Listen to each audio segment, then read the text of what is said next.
नमस्कार मेरे प्यारे बच्चों, आप सभी का दिल खोल कर स्वागत है आपके अपने प्यारे से यूट्यूब चैनल दिया ऑनलाइन कोचिंग में। तू हंस तो मुस्कुरा तो रोना कम कर दे, जिंदा है तो जिंदगी की नाक में दम कर दे। असफलता एक चुनौती है, इसे स्वीकार करो, क्या कमी रह गई है देखो और सुधार करो। और बिना कुछ किए ही जय जयकार नहीं होती, और कोशिश करने वालों की कभी हार नहीं होती, है ना। तो मेहनत करते रहो, क्योंकि मेहनत के द्वारा आप कुछ भी कर सकते हो। आप अपनी किस्मत तक को चेंज कर सकते हो, अपने हाथों की लकीरों तक को चेंज कर सकते हो, क्योंकि कामयाबी हाथों के लकीरों में नहीं, माथे के पसीनों में होती है। इसलिए अगर आपके अंदर जो जुनून है, जज्बा है, तो आप कुछ भी कर सकते हो। क्योंकि वो कहते हैं ना कि जिंदगी में, अपनी जिंदगी से कभी मायूस मत होना, क्योंकि जिंदगी में कभी भी तेरा नाम बन सकता है। और अगर दिल में लगी हो आग और हौसले हो बुलंद, तो अखबार बेचने वाला भी कलाम बन सकता है। तो आप सभी कलाम हो, अपने आप को कलाम समझो, अपने अंदर का जो जुनून है उसको, जज्बा को जगाइए। आप कलाम हो, आप कुछ भी कर सकते हो, आप भी एक दिन कलाम बन सकते हो। आप अपने आप को कलाम समझो, ठीक है ना। बस जुनून और जज्बा जो आपके अंदर है, कलाम जैसा अपने अंदर भी लाइए। आप कलाम बनने से कोई नहीं रोक सकता आपको, ठीक है ना। और आप कलाम हो, और अभी के आने वाले फ्यूचर के भविष्य हो। आपके हाथ में इस देश का भविष्य है, तो अपने अंदर के उस जुनून और जज्बा को जाहिर करो, निकालो बाहर, और कुछ करने का जो जुनून होता है उसको पैदा करो अपने अंदर, ठीक है ना। क्योंकि न संघर्ष न तकलीफ, तो क्या फिर खाक मजा है जीने में। बड़े बड़े तूफान थम जाते हैं जब आग लगी हो सीने में, ठीक है ना। और मेहनत से कभी जी मत सुनाओ, मेहनत से जी कभी मत चुराओ। क्योंकि मैंने बताया ना, कामयाबी हाथों के लकीरों में नहीं, माथे के पसीनों में होती है। तो पसीना बहाइए, ठीक है ना। क्योंकि किस्मत के द्वारा आप कुछ भी कर सकते हो। अगर सूरज की तरह आपको चमकना है, तो फिर सूरज की तरह आपको तपना पड़ेगा, और हर हाल में आपको तपना ही पड़ेगा। आज नहीं तो कल तपना ही पड़ेगा। तो अभी अगर आपके अंदर अभी जवानी है, तो आप तप सकते हो, वरना आने वाले में बुढ़ापा में फिर आप तप भी नहीं सकते, आपके अंदर उतनी ताकत भी नहीं रह जाएगी। तो अभी जब आपके अंदर ताकत है, आपका जो ये खून है अभी नया नया है, आपकी नई नई जवानी है, ठीक है ना। तो आप अभी कुछ कर सकते हो, अभी मेहनत कर लो। क्योंकि बाद में अगर मेहनत करना पड़ा तो बड़ा कष्ट होगा, बड़ा कष्ट होगा, क्योंकि तब तो बुढ़े हो जाओगे और मेहनत भी नहीं कर सकोगे, बस खाट में पड़े रहोगे, बसोगे। इसलिए अभी मेहनत का, जो मेहनत करने की अभी उम्र है आपकी, उस मेहनत करो। पड़े पड़े आप क्या करते हो, मोबाइल पे गेम खेलते हो, दुनिया भर की चीजें करते हो, इससे कुछ नहीं होने वाला, इससे आपका भविष्य संवरने वाला नहीं है। चलिए मैं मानता हूँ कि आप लोग गेम खेलते हो। अगर आप लोग गेम भी खेलते हो, तो गेम में भी ऐसा इंटरेस्ट होना चाहिए, ऐसा आपके अंदर टैलेंट होना चाहिए गेम का, कि फिर आगे आप कुछ वैसा करो, अच्छे अच्छे गेम बनाओ। भाई अगर आप गेम खेलने लगोगे, तो फिर मतलब ही क्या है। गेम तो सारी दुनिया खेलती है ना, क्रिकेट हर कोई खेलता है। तो क्रिकेट अगर खेल भी रहे हो, तो ऐसा क्रिकेट खेलो कि भाई फिर एक अच्छे मुकाम पे जाओ, स्टेडियम में खेलो। ये क्या दो चार ठलौंडा लेकर के नहीं रास्ते में बाहर खेलते रहते, इससे कुछ नहीं होने वाला, इससे कुछ नहीं होने वाला। जिंदगी खराब हो जाएगी, कुछ नहीं कर पाओगे ऐसे में, ठीक है ना। तो जो जिंदगी मिली है आपको, इस जिंदगी का मिस यूज बिल्कुल भी मत करो, बेहतरीन तरीके से तैयारी करो, ठीक है ना। बढ़ते रहो, मुस्कुराते रहो, पढ़ते रहो, ठीक है ना। चलिए आते हैं हम लोग क्वेश्चंस पे, और बेहतरीन तरीके से इन क्वेश्चंस को आज के करने वाले हैं। चलिए देखिए, आपके पास पहला क्वेश्चन है। क्या क्वेश्चन था, जरा फाइल वगैरह खोल लेते हैं।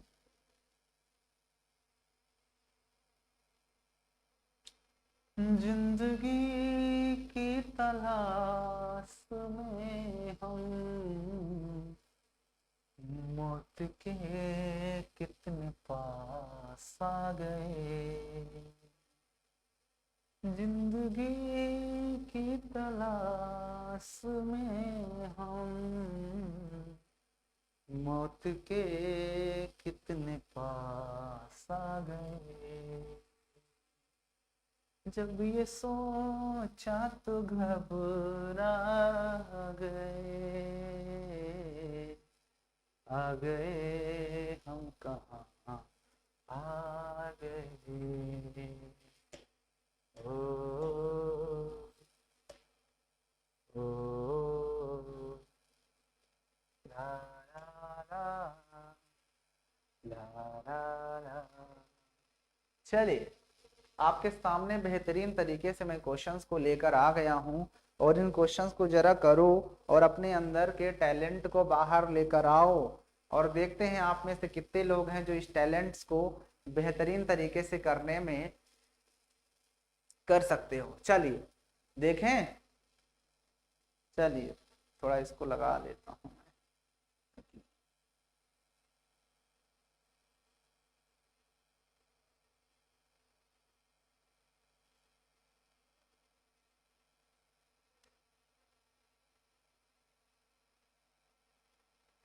चलिए अब आते हैं अगले क्वेश्चन पे। अगला क्वेश्चन पे भी बेहतरीन तरीके से करते हैं, ठीक है ना।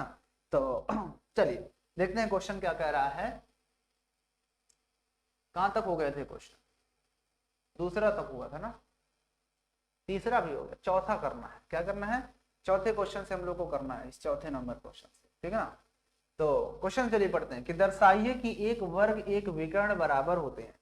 दर्शाइए कि एक वर्ग के विकर्ण क्या होते हैं? बराबर होते हैं और परस्पर समकोण पर समद्विभाजित करते हैं।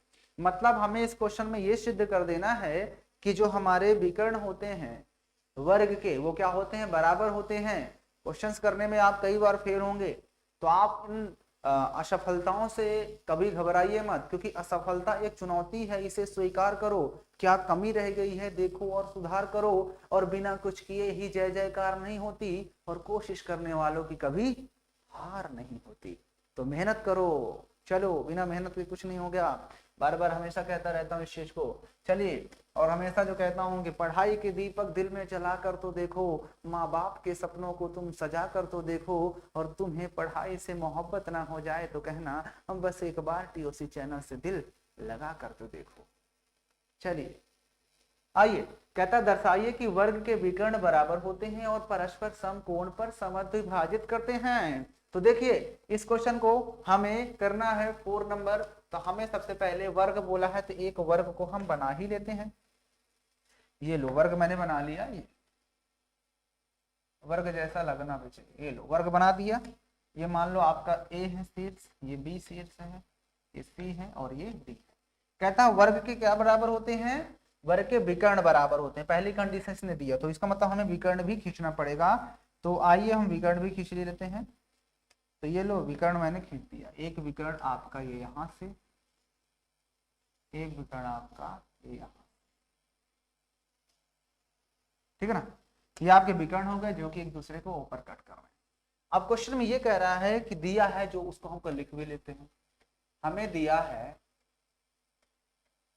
क्या दिया है? विकर्ण एक बराबर होते हैं और परस्पर समकोण पर काटते हैं। दर्शाना है भैया, ये चीज दिया नहीं, हमें दिखाना है चीज। तो हमें क्या करना है? सिद्ध करना है, उसको लिख देते हैं। सिद्ध करना है पहले, पहले मैं यहाँ पर लिख देता हूँ सिद्ध क्या करना है। सिद्ध करना है, क्या सिद्ध करना है?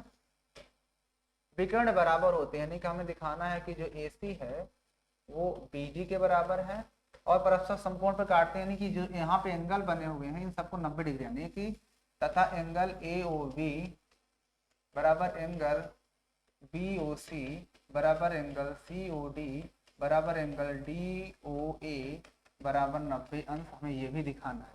यानी हमें दो चीज प्रूव करना है, तो हमें ये दोनों विकर्ण को बराबर दिखा देना है और साथ में ये एंगल जो यहाँ पर बन रहे हैं, जहाँ पे एक दूसरे कट करते हैं, वो 90 डिग्री दिखाना है बस। और हमें दिया क्या है?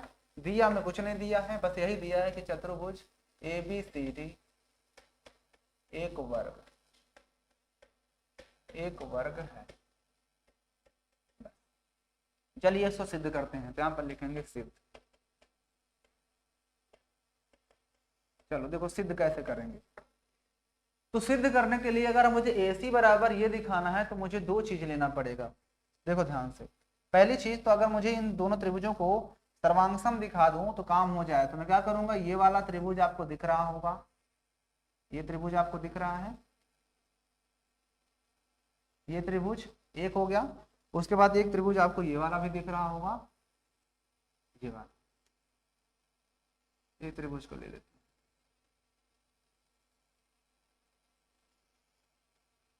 दो त्रिभुज आपको दिख गए होंगे, आपको दो त्रिभुज दिख गए होंगे जिनको मैंने अभी हाईलाइट किया है। नहीं समझ में आया तो कोई बात नहीं, मैं यहाँ पर दोनों त्रिभुजों के नाम भी लिख देता हूँ। तो यहाँ पर लिखूंगा त्रिभुज, त्रिभुज कौन सा त्रिभुज? BAD और त्रिभुज BAD और एक है ABD ABC, त्रिभुज ABC नहीं, मैंने यहाँ पर देखो दो त्रिभुज ले लिए हैं आपके सामने, ध्यान से देखो, दोनों त्रिभुजों में आपको मैंने देखा, मैंने दो त्रिभुज ले लिए, एक तो ये वाला त्रिभुज आपको दिख रहा है और एक त्रिभुज ये वाला दिख रहा है, हमने इन दोनों त्रिभुज के ले लिया है। अब इन दोनों त्रिभुज को हम क्या करेंगे बच्चा, इनको हम सर्वांगसम सिद्ध कर देंगे। क्या सिद्ध कर देंगे, सर्वांगसम सिद्ध कर देंगे। तो सर्वांगसम अगर इन्हें हम सिद्ध करना चाहते हैं तो ध्यान से देखना कि बी ए डी ये वाला त्रिभुज और ए बी सी ये वाला दोनों त्रिभुज, इन दोनों त्रिभुज के हमें तीन चीज दिखाना पड़ेगा, या तो तीनों भुजा दिखा दें, या तो दो भुजा एक कोण दिखा दें, या दो कोण एक भुजा दिखा दें, या तो फिर इसको आरएचएस सिद्ध कर दें, काम हो जाएगा। तो चलिए, वैसे बहुत आसानी से हम इसको सिद्ध कर सकते हैं, कोई बहुत बड़ी बात नहीं। देखो ध्यान से, तो देखो इस त्रिभुज की जो एडी साइड है, एडी साइड, तो इस त्रिभुज की एडी साइड और उस त्रिभुज की बीसी साइड के बराबर होगा, क्योंकि ये क्या है, वर्ग की भुजाएं हैं, वर्ग की भुजाएं आपस में बराबर होती हैं। आप लिख दोगे वर्ग की भुजाएं, वर्ग की भुजाएं लिख दोगे, वर्ग की भुजाएं बराबर होती हैं, आप पूरा लिख दो ताकि टीचर किसी भी तरह से नंबर ना काटे, ठीक है ना। ओके, इतना करने के बाद आपको यह भी पता है कि इस त्रिभुज का ये वाला कोण इस त्रिभुज के इस वाले कोण के बराबर होगा, क्योंकि हमें यह भी पता है कि जो विकर्ण होता है, मतलब कि वर्ग होता है, उसके सभी कोण 90 डिग्री के होते हैं। यानी हम यहाँ पर लिख सकते हैं angle B A D is equal to angle A B C. यहाँ पर लिख देंगे वर्ग के प्रत्येक कोण, वर्ग के प्रत्येक कोण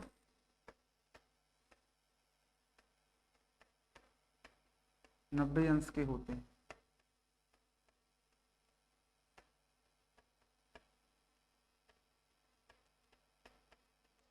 बताओ, तो हमने यहां पर लिख दिया वर्ग के प्रत्येक कोण क्या होते हैं, 90 अंश के होते हैं, जो कि हमने दिखा दिया। अब इतना करने के बाद आपको पता होना चाहिए एक चीज अभी हमें और दिखाना पड़ेगा। एक चीज क्या दिखा दें, तो आपको पता होना चाहिए कि जो नीचे ए बी साइड है वो दोनों त्रिभुजों में आ रही है। यहाँ पर हम लिख सकते हैं कि ए बी बराबर ए बी, क्यों, क्योंकि ये दोनों क्या है, उभयनिष्ठ है, उभयनिष्ठ भुजा है। अच्छा, काफी लोग को लग रहा होगा मैं धीरे धीरे पढ़ाता हूँ, तो जिसको भी लगता है कि मैं स्लो पढ़ा रहा हूँ वो एक काम करेगा, क्या काम करेगा, उसे ये काम करना है कि वो क्या करेगा, वो ये करेगा कि जो उभयनिष्ठ भुजा मैंने बोला यहाँ पर, उससे क्या करना है, क्या करना है, नहीं मतलब क्या करना है, ये कर रहा है, स्पीड को बढ़ा ले। अगर उनको लगता है मैं बहुत धीरे धीरे पढ़ा रहा हूँ तो वीडियो में जाए, नीचे क्या रहता है, वीडियो क्वालिटी नहीं है, वीडियो स्पीड में जब ऊपर आप जो सर्कल मतलब कि सेटिंग जैसा ऑप्शन है उसमें जब टिक करोगे तो ढेर सारे ऑप्शन खुलते हैं। नॉर्मल के लिए आप अपनी वीडियो क्वालिटी भी बढ़ा सकते हो, एक ऑप्शन रहता है स्पीड का। जब आप स्पीड पे क्लिक कर दोगे तो वहां पर बहुत सारे ऑप्शन आ जाते हैं। एक तो रहता है कि आपका नॉर्मल वाला, फिर ऊपर जाओगे तो -1.25 रहता है, नीचे आओगे तो 1.25, और नीचे आओगे तो 1.5 रहता है, और नीचे आओगे तो 1.75, और नीचे आओगे तो 2 रहता है। तो आपको जितना तेज करना हो नीचे आ जाओ, अगर आपको लगता है मैं स्लो पढ़ा रहा हूँ तो और ऊपर चले जाओ तो नॉर्मल से, तो नॉर्मल जाओगे तो मैं पढ़ूंगा तो इसके आगे ऐसा होता है, और अगर नीचे लाओगे तो ऐसे ठीक है ना। तो आप जैसा उस स्पीड बढ़ा सकते हो, ठीक है ना, अगर लगता है कि मैं स्लो पढ़ा रहा हूँ। इतना करने के बाद आपको पता होना चाहिए, अब आपको पता होना चाहिए कि जब हम तीन चीज दिखा दिए तो तीन चीज इनफ होता है, तो यहाँ पर लिखेंगे अतः त्रिभुज BAD ये हमारा त्रिभुज सर्वांगसम हो जाएगा त्रिभुज ABC के। क्यों, यहाँ पर लिख देंगे क्योंकि हमने दिखा दिया भुजा कोण भुजा, यहाँ पर लिखेंगे भुजा कोण भुजा सर्वांग समता नियम से।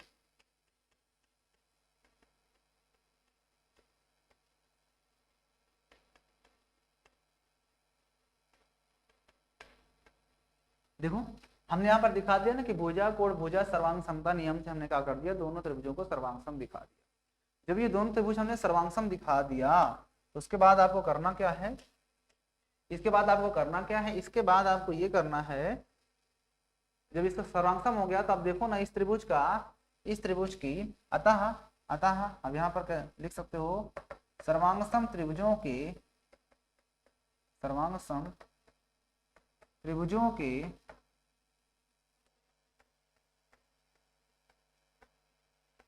संगत भाग बराबर होते हैं।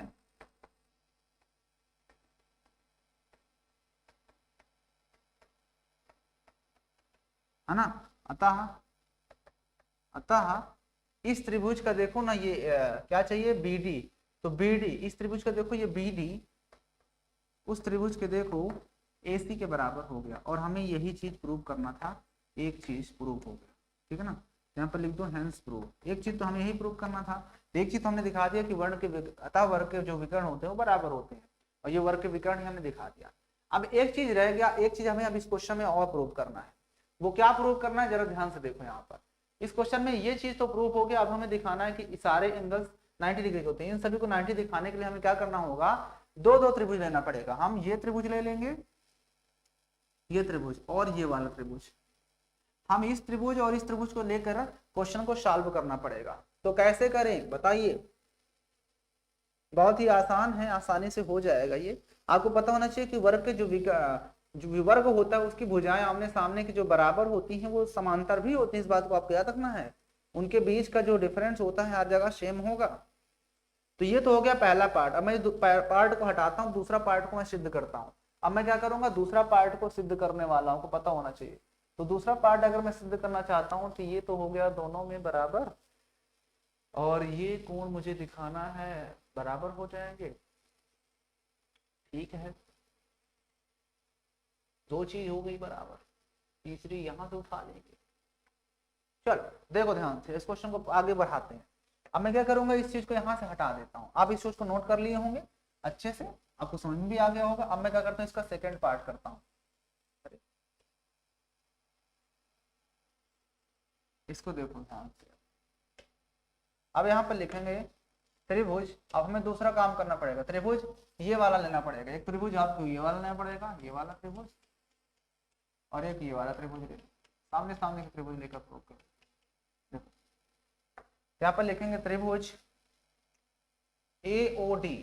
आप कुछ और भी ले सकते थे, AOD सामने सामने का लेना है बस, AOD और त्रिभुज BOC। अब इन दोनों त्रिभुज में देखोगे तो पहले त्रिभुज का देखो क्या है, AD साइड जो है वो इस त्रिभुज के BC के बराबर होगा, क्योंकि त्रिभुज की भुजाएं होती है। वर्ग की भुजाएं आप लिख देना आ गया, क्योंकि वर्ग की भुजाएं हैं, दिया है। उसके बाद हम लिखेंगे इस त्रिभुज का ये वाला कोण उसके इस वाले कोण के बराबर, इस त्रिभुज का ये वाला जो कोण है वो इस त्रिभुज के इस वाले कोण के बराबर, क्योंकि ये दोनों रेखाएं समांतर भी होती हैं क्योंकि बराबर हैं, और ये एक प्रकार से ट्रांसवर्सल काम कर रहा है, इसलिए एकांतर कोण होंगे। तो यहाँ पर लिखेंगे कोण, कोण कौन सा लें, कोण नहीं OAD बराबर, उसमें का देखो OCB, एंगल OCB ये बराबर, ठीक है ना। अब एक काम करना पड़ेगा, इसको हम थोड़ा नीचे रख लेते हैं, इसको ऊपर कर देते हैं, ताकि थोड़ा लिखने का तरीका भी सही रहे। बाकी सही था वो भी, अब उससे घबराइएगा नहीं, ठीक है ना। उसके बाद अब ये वाला कोण वो वाला तो ADO, एंगल ADO क्या लिखेंगे, एंगल ADO ये भी बराबर होगा उसके एंगल ADO CBO की, यहाँ पर लिख देना आप एकांतर कोण है, एकांतर कोण। और एकांतर कोण किसी का भी हो बराबर ही होता है, ये भी आपका एकांतर कोण ही है।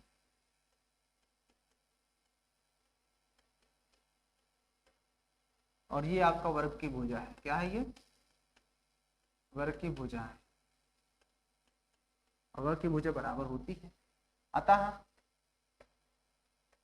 आपका त्रिभुज AOD ये आपका सर्वांगसम हो गया त्रिभुज AD बराबर क्या है, BC BOC, ठीक है ना। यहाँ पर लिख दो, क्यों से, क्योंकि ये कोण फिर साइड, भाई कोण फिर भुजा फिर कोण, तो यहाँ पर लिखो कोण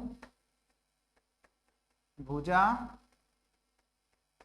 कोण, कोण भुजा कोण सर्वांग समता नियम से हमने क्या कर दिया, इसको हमने प्रूव कर दिया।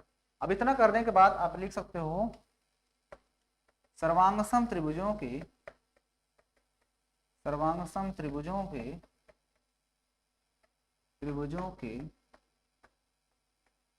संगत भाग, लेकिन महादेव के संबंध, इससे काम कुछ बनना है क्या?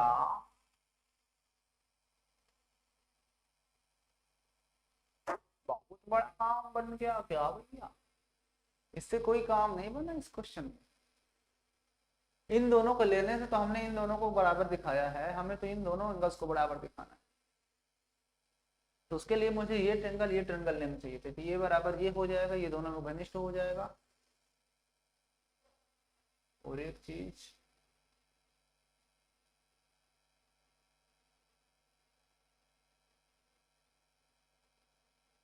ये बराबर ये, ठीक।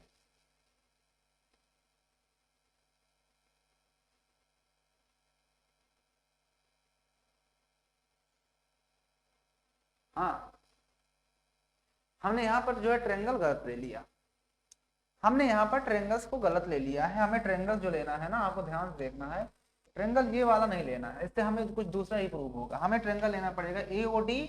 ये ट्रेंगल हमने जो लिया है, इस ट्रेंगल को नहीं लेना है। हमें जो ट्रेंगल लेना है, ध्यान से देखना, हमें ट्रेंगल ये वाला दोनों लेना है, ये वाला दोनों ट्रेंगल, ये वाला, इन दोनों को लेना है। तो AOD और AOB और त्रिभुज AOB, इन दोनों त्रिभुज को।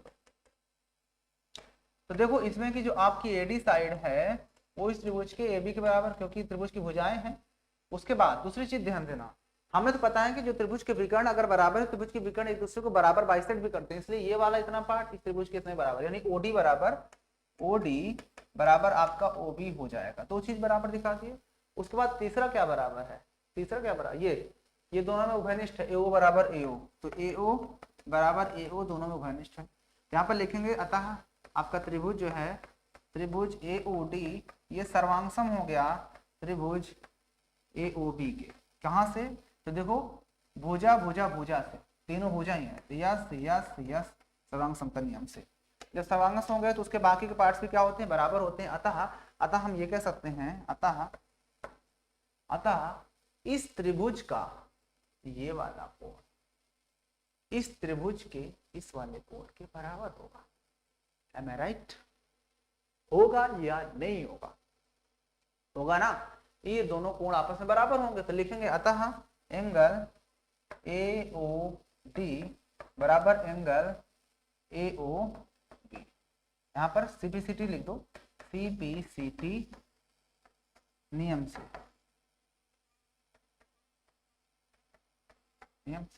इतना करने के बाद हम ये भी जानते हैं, अतः हम ये भी कह सकते हैं ना, एंगल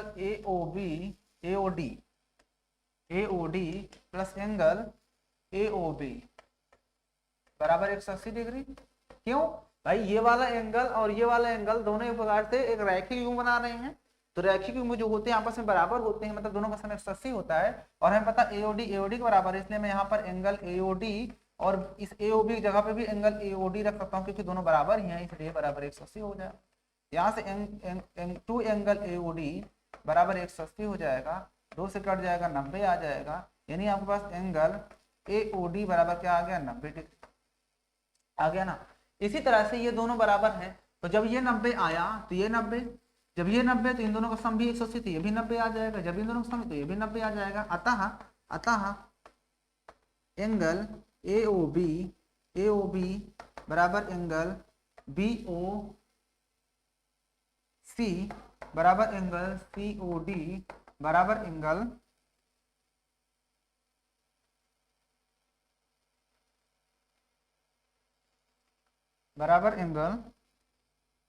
COD बराबर एंगल DOA बराबर 90 डिग्री। तो हमें ये चीज भी प्रूव करना था, जो कि हमने यहाँ पर प्रूव कर दिया, हेंस प्रूव। अब बताओ आपको कहाँ पर समझ में नहीं आया है क्वेश्चन? भाई क्वेश्चंस में मिस्टेक तो होता ही रहता है, थोड़ा बहुत गलतियां जो होती हैं क्वेश्चंस में, मतलब मिस्टेक ऐसे ही बनते रहते हैं, छोटी मोटी गलतियां होती रहती हैं। कभी कभी गलतियां क्या, मिस्टेक कभी कभी हो जाता है, दिमाग कहीं और घूम जाता है, किसी और क्वेश्चन का दिमाग किसी और में चल जाता है। बाकी आपके क्वेश्चन फाइनली क्वेश्चन सॉल्व हो चुका है। तो आप देख लो क्वेश्चन को कैसे सॉल्व करना, यहीं से आपका प्रूविंग था। आप इसका भी आप स्क्रीनशॉट ले सकते हो या कॉपी पे नोट कर सकते हो, ठीक है ना। चलिए आगे बढ़ें, आगे बढ़ा जाए।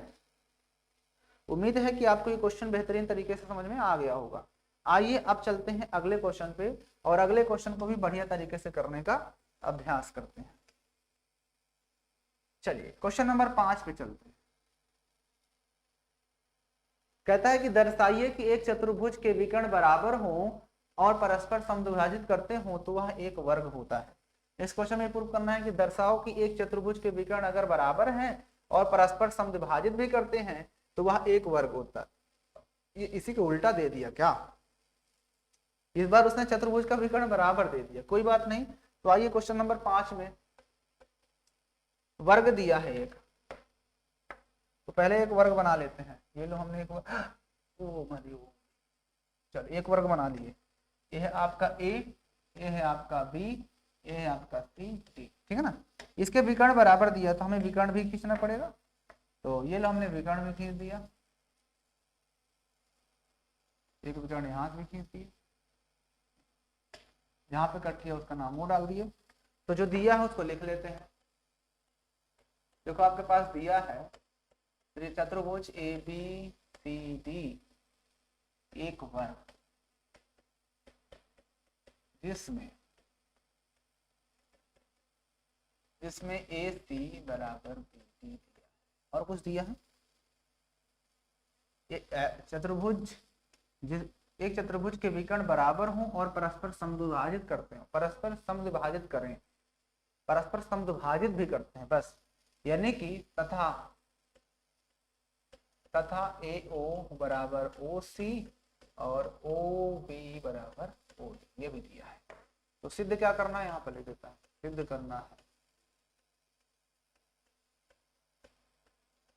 करना है चतुर्भुज ए बी सी डी एक वर्ग, इतना सिद्ध करना है। अब यहाँ पर देखो सिद्ध, अब यहाँ पर डालेंगे सिद्धिंग। क्या करेंगे, इस त्रिभुज में हमें तो दे दिया है कि एक वर्ग है और AC बराबर BD, यानी उसने कहा है कि जो AC आपकी ये साइड AC है, AC ये है ना AC, और BD आपस में बराबर। तो एक काम करते हैं, यहीं से शुरुआत करते हैं। क्या करेंगे, यहीं से शुरुआत करेंगे। एक त्रिभुज ये वाला ले लेते हैं और एक त्रिभुज ये वाला लेते हैं, क्योंकि इससे काम बन जाएगा, ठीक है ना। तो यहाँ पर लिखेंगे त्रिभुज BAD व त्रिभुज ABC में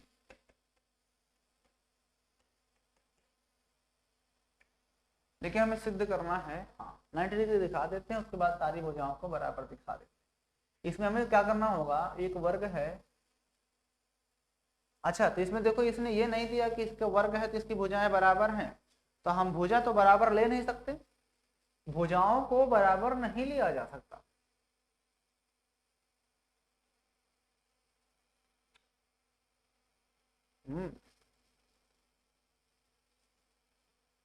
कोई बात नहीं, मत लियो ये वाला त्रिभुज, ले लो त्रिभुज BAD भी मत लो, ये त्रिभुज भी मत लो, हटाओ इसको। आप लो त्रिभुज ये वाला त्रिभुज लेते हैं, सामने सामने वाला, क्योंकि इससे क्या होगा, इन दोनों भुजाओं को हम बराबर दिखा लेंगे, राइट। फिर उसके बाद हम ये वाला त्रिभुज लेंगे और ये वाला त्रिभुज लेंगे, तब काम बन जाएगा। तो देखो यहाँ पर लिखेंगे त्रिभुज AOD व त्रिभुज BOC में। ध्यान से देखो दोनों त्रिभुजों में, तो आपको पता होना चाहिए इस त्रिभुज का जो AO साइड है, इस त्रिभुज का AO साइड उस त्रिभुज के OC के बराबर, क्योंकि दिया है ऊपर, और इस त्रिभुज का जो AB साइड है वो उस त्रिभुज के OD के बराबर है, ये भी दिया हुआ है। उसके बाद हमें ये भी पता है कि जो ये वाला एंगल है वो इस एंगल के बराबर शीर्षाभिमुख कोण है। यहाँ पर लिखेंगे एंगल AOD बराबर एंगल BOC, ठीक है ना। शीर्षाभिमुख कोण यहाँ पर लिख देते हैं शीर्षाभिमुख कोण, शीर्षाभिमुख कोण, तुम्हें पता होना चाहिए कि जो शीर्षाभिमुख कोण होते हैं वो भी आपस में क्या होते हैं, बराबर होते हैं। उसके बाद आपको ये भी पता होना चाहिए यहाँ पर, तो देखो ये हो गई भुजा, फिर हो गया कोण, फिर हो गया भुजा। यहाँ पर लिखेंगे अतः त्रिभुज AOD, ये सर्वांगसम हो गया त्रिभुज BOC के। यहाँ पर लिख दो, क्यों? क्योंकि भुजा कोण भुजा, भुजा कोण भुजा सर्वांग समता नियम से। तो हमने क्या कर दिया, इस क्वेश्चन को भुजा कोण भुजा सर्वांग समता नियम से बराबर दिखा दिया, इसको प्रूव कर दिया। तो जब ये भुजा कोण भुजा सर्वांग समता नियम से हमने इसको क्या कर दिया, सिद्ध कर दिया, तो हमें क्या करना है इस क्वेश्चन को, अब क्या करना है, अब इस क्वेश्चन को, अब इस क्वेश्चन में हमें क्या करना है, क्या करना है, प्रूव हो गया। इतना करने के बाद अब ध्यान से देखो इस क्वेश्चन में जो पूछा था, क्या पूछा था इस क्वेश्चन में, इसने ये पूछा था, थोड़ा ऊपर करते हैं, सर्वांगसम हो गए, जब ये दो त्रिभुज सर्वांगसम हो गए तो उसके बाकी पार्ट बराबर होते हैं। यहाँ पे लिखेंगे सर्वांगसम त्रिभुजों के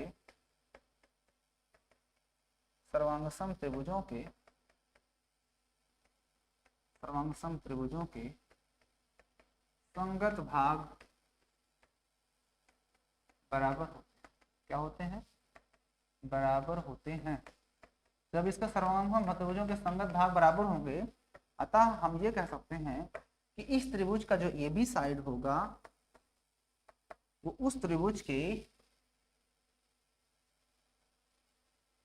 नहीं इस त्रिभुज का AD साइड है, इस त्रिभुज का देखो ना AD साइड उस त्रिभुज के BC साइड के बराबर होगा कि नहीं होगा?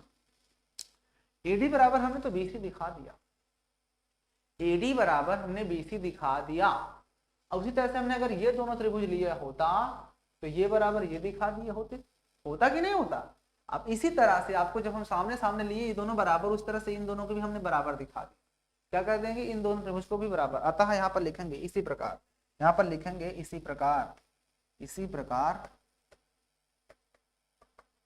प्रकार इधर का AB बराबर भी आपका क्या आ जाएगा, ऊपर वाली साइड ABCD यानी CD, ठीक है ना। अब इसको आप दोनों को आप समीकरण 1 डाल दो, समीकरण 1, कोई दिक्कत अभी जरूरत पड़ सकती है इसकी। अब हमने जो सामने दिखा दिया, हमें जरूरत है सभी भुजाओं को बराबर दिखाना, तो इनमें से हम सभी भुजाओं को बराबर दिखाने के लिए अब एक काम करना पड़ेगा। मैं क्या करता हूं, इस त्रिभुज को नीचे लेके आता हूं क्योंकि जरूरत पड़ने वाली है इसकी। इस त्रिभुज को मैं लाऊंगा नीचे,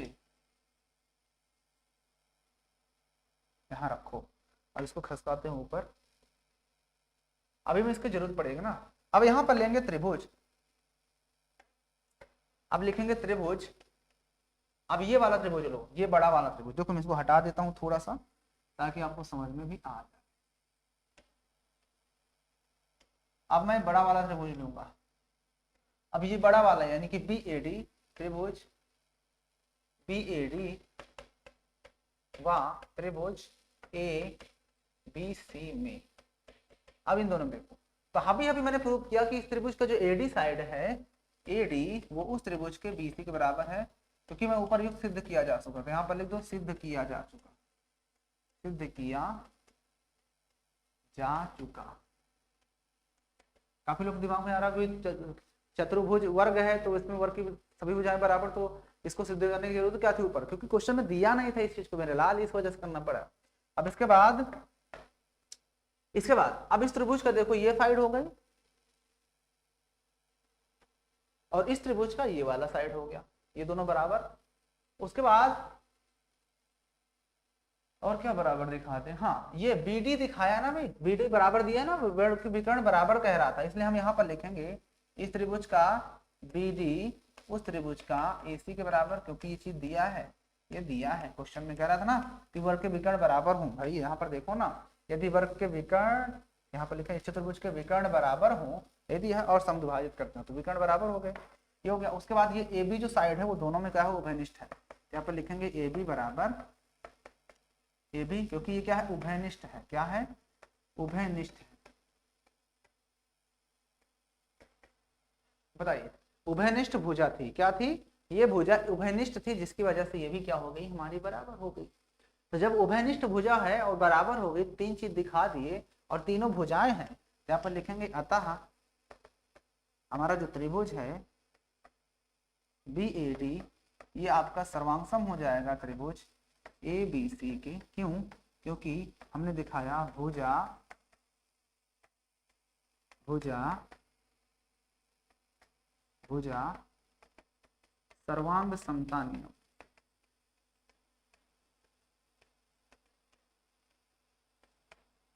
तो भुजा भुजा भुजा सर्वांग समता नियम से हमने क्या कर दिया, दोनों को बराबर दिखा दिया। जब ये दोनों चीज हमारी बराबर हो चुकी तो हमें इसमें प्रूव करना है क्या, एक चीज तो हमें ये प्रूव करना है कि इसके सारे एंगल्स जो हैं वो 90 डिग्री के हैं। तो यहाँ से एक चीज हम पहली बात तो ये प्रूव कर दिए, इन दोनों त्रिभुजों को हमने क्या कर दिया, सर्वांगसम दिखाने पर हम एक चीज ये भी प्रूव कर दिए कि हमारी ये वाली साइड इस साइड के बराबर दिया था और ये दोनों घनिष्ठ था। तो यहाँ से हमें एक चीज मिलेगा कि हम ये कह सकते हैं कि AB बराबर AB है और BD बराबर AC है ना, और AD बराबर BC है। तो यहाँ से हमने ये भी दिखा दिया कि हमारा जो ये वाला एंगल है वो इस वाले एंगल के बराबर हो गया बराबर। हमारा ये वाला एंगल इस एंगल के बराबर होगा कि नहीं। अतः यहाँ पर लिखेंगे अतः एंगल BAD बराबर एंगल ABC, ठीक ना, क्योंकि CPCT नियम लगा दिए। अब उसके बाद हम ये भी जानते हैं कि एंगल ये दोनों का सम 180 होगा कि नहीं, क्योंकि दोनों रेखाएं हमारी समांतर होती है। इस वजह से हम यहाँ पर लिखेंगे अतः angle BAD plus angle ABC बराबर 180 डिग्री। रैखिक बना मतलब कि नहीं, एक ही तरफ के एंगल का सम 180 होता है। इस वजह से एंगल AB दोनों बराबर है तो यहाँ पर एंगल BAD रहने देता हूँ और यहाँ पर भी एंगल BAD लिख दूंगा। कोई दिक्कत है क्या, बराबर 180 हो जाएगा। यहाँ से 2 एंगल BAD बराबर आपका आ जाएगा 180 डिग्री। तो यह आपका 2 से 1 90 बार में कट जाएगा। यहाँ से एंगल BAD बराबर आपके पास आ जाएगा 90 डिग्री। अतः आप यहाँ से लिख सकते हो एंगल ABC हो या एंगल ABC हो या फिर एंगल ABC या फिर एंगल BCD हो या फिर एंगल CDA हो या फिर एंगल ये वाला यानी कि DAB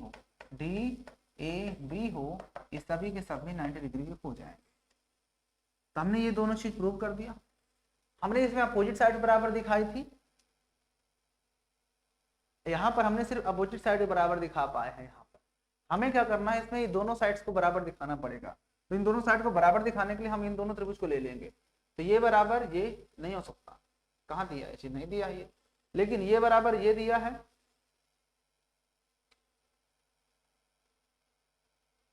ये बताओ यहाँ पर हमने त्रिभुज कौन से लिए थे, BOC।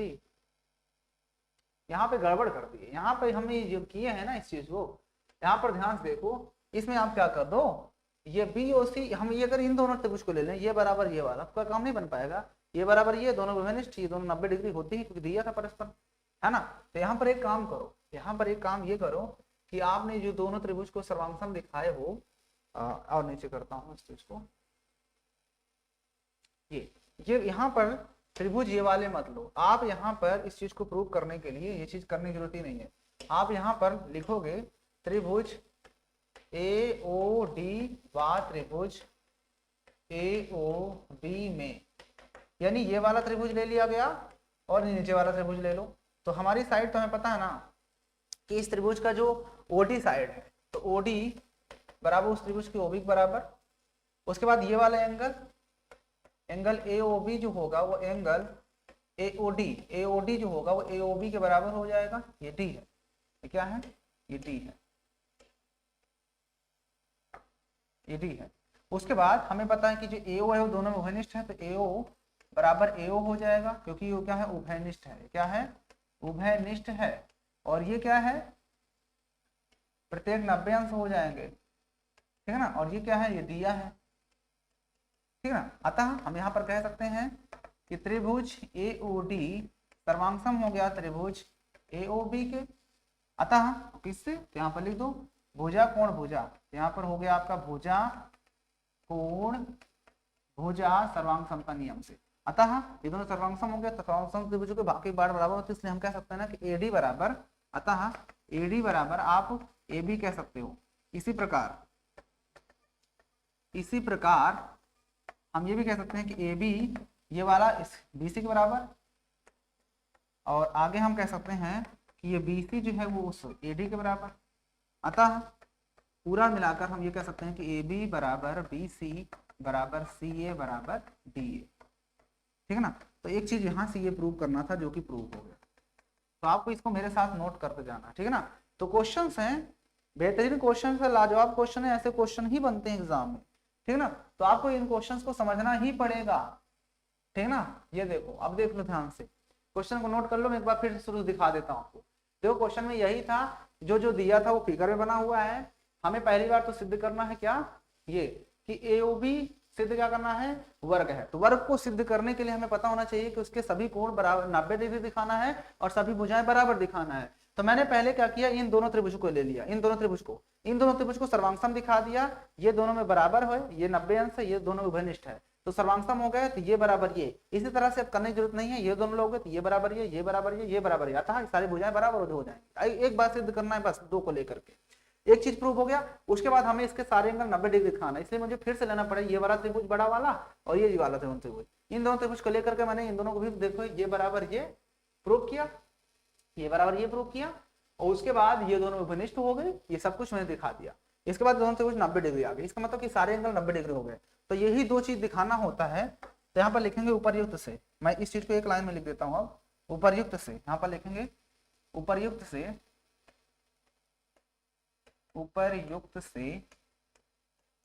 AB बराबर BC बराबर CA बराबर DA तथा एंगल ABC बराबर एंगल BCD बराबर एंगल CDA बराबर एंगल DAB बराबर 90 डिग्री। ठीक है ना। अतः चतुर्भुज ABCD एक वर्ग है। Hence proof. आप ऐसे लिख सकते हो नीचे, ताकि टीचर की नजर बस यहीं पे पहुंचे और आपको पूरा नंबर दे चला जाए। ठीक है ना। तो ये था क्वेश्चन आपका, जो कि बहुत ही बेहतरीन, बहुत ही लाजवाब क्वेश्चन अपने आप में है। और ऐसे ही क्वेश्चन एग्जाम में बनते हैं और हम लोग क्या करते हैं, मुंह बगरा के चले आते हैं। तो मुंह नहीं बगराना है, क्वेश्चन को समझना है ध्यान से और बेहतरीन तरीके से क्वेश्चन को करने का प्रयास करना है। जब आप क्वेश्चन को बेहतरीन तरीके से प्रयास करोगे करने का, तो क्या होगा उसका रीजन यही होगा कि आप बहुत अच्छा कर सकते हो। ठीक है ना। तो बताइए आप कहाँ पर आपको दिक्कत है। नहीं दिक्कत होनी चाहिए मेरे लाल, मेरे मुन्ना, बहुत ही बेहतरीन था। ठीक है ना। तो चलिए, अब इसके बाद अगला क्वेश्चन हो नहीं पाएगा, तो उस क्वेश्चन को हम क्या करेंगे, नेक्स्ट वीडियो में कवर अप करेंगे। तो 5 तक हो गया, अगले क्वेश्चन में हम 6वां क्वेश्चन से हम लोग करेंगे। तो जहां पर भी आपको समझ में आया उसको कमेंट करिएगा। ठीक है ना। चलिए, एक क्वेश्चन जाते जाते एक क्वेश्चन आपसे पूछ ही लेता हूँ।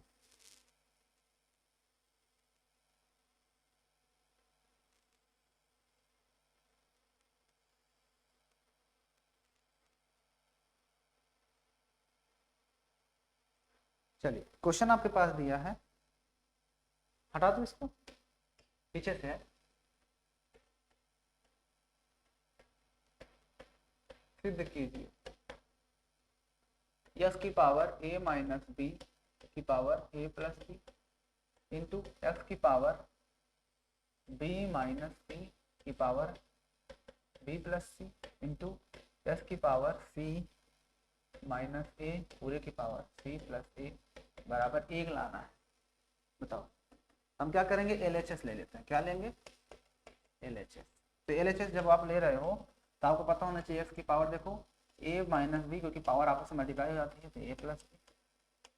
उसी तरह से यहाँ पर x की पावर क्या हो जाएगा, यहाँ मल्टीप्लाई है ये, तो b माइनस सी, और यहाँ पर हो जाएगा b प्लस सी। इसी तरह से यहाँ पर भी c माइनस सी, और यहाँ पर हो जाएगा c प्लस। ठीक है, हम एक ला देंगे। तो यहाँ से देखो x की power a plus b a minus b, मतलब a square minus b square वाला फार्मूला होता है। ये भी a square minus b square, यहाँ पर a b है तो b square minus c square into यहाँ पर भी देखो x की power c square minus a square. आपको पता है जब बेस सेम पावर ऐड हो जाती है तो इसकी पावर क्या हो जाएगा, a स्क्वायर माइनस का b स्क्वायर और प्लस का b स्क्वायर माइनस का c स्क्वायर प्लस का c स्क्वायर माइनस का a स्क्वायर। a स्क्वायर से a square cancel, b square से b स्क्वायर, c स्क्वायर से c स्क्वायर। यहाँ पर आ गया इसकी पावर आपके पास 0, तो वैल्यू कितनी हो गई 1 बराबर RHS। हेंस प्रूव, यही प्रूव करना। देख लो क्वेश्चन बहुत ही आसान था, मात्र 20-30 सेकंड में हो गया क्वेश्चन, ठीक है ना। तो ऐसे क्वेश्चन ही आपको लगाने हैं एग्जाम में बेहतरीन तरीके से, आपको लाजवाब तरीके से अपनी सभी क्वेश्चन को करने हैं, जो कि आप बहुत अच्छे से कर सकते हो। बहुत अच्छा देखो क्वेश्चन कितना बेहतरीन क्वेश्चन था जो कि मैंने आपके सामने रखा। तो ऐसे क्वेश्चन करते रहो। बाकी वीडियो पसंद आई हो तो लाइक वगैरह कर दिया करो, चैनल पर नए हो तो सब्सक्राइब वगैरह कर लिया करो, शेयर कर दिया करो दोस्तों के साथ। किसी भी तरह का कोई भी चेंजमेंट करवाना हो तो उसको भी कमेंट्स करा करो, ठीक ना। और आप लोग को कहीं पर भी दिक्कत है, कोई भी प्रॉब्लम है तो वो भी कमेंट्स किया करो, ठीक है ना। तो बस आज की वीडियो को यहीं पर हम क्या करेंगे, फिनिश। मिलेंगे आपसे जल्द ही इसके नए पार्ट्स के साथ, ठीक है ना। तो फिर मिलेंगे आपसे इसके नए पार्ट के साथ। बेहतरीन चैप्टर था, बेहतरीन लाजवाब तरीके से हमने क्या किया, इस चैप्टर को फिनिश किया है। मतलब फिनिश क्या किए हैं, जो भी इसके इंपॉर्टेंट क्वेश्चन थे हमने किए। अब जो अगला क्वेश्चन नंबर 5 है उसको हम नेक्स्ट वीडियो, ठीक है ना। तो बस न संघर्ष न तकलीफ तो क्या फिर खाक मजा है जीने में, बड़े बड़े तूफान थम जाते हैं जब आग लगे सीने में। तू हंस तू मुस्कुरा तू रोना कम कर दे, जिंदा है तू जिंदगी की नाक में दम कर दे। कामयाबी हाथों के लकीरों से नहीं, माथे के पसीनों से मिलती है। न हार होनी चाहिए न थकान आनी चाहिए, जीत के लिए निकले हो तो बस जीत होनी चाहिए। और मेहनत इतनी शिद्दत और ईमानदारी के साथ करो कि हार को भी हार से शर्मानी चाहिए। तो मिलते हैं आपसे फिर जल्द ही नई वीडियो के साथ, तब तक के लिए जय हिंद।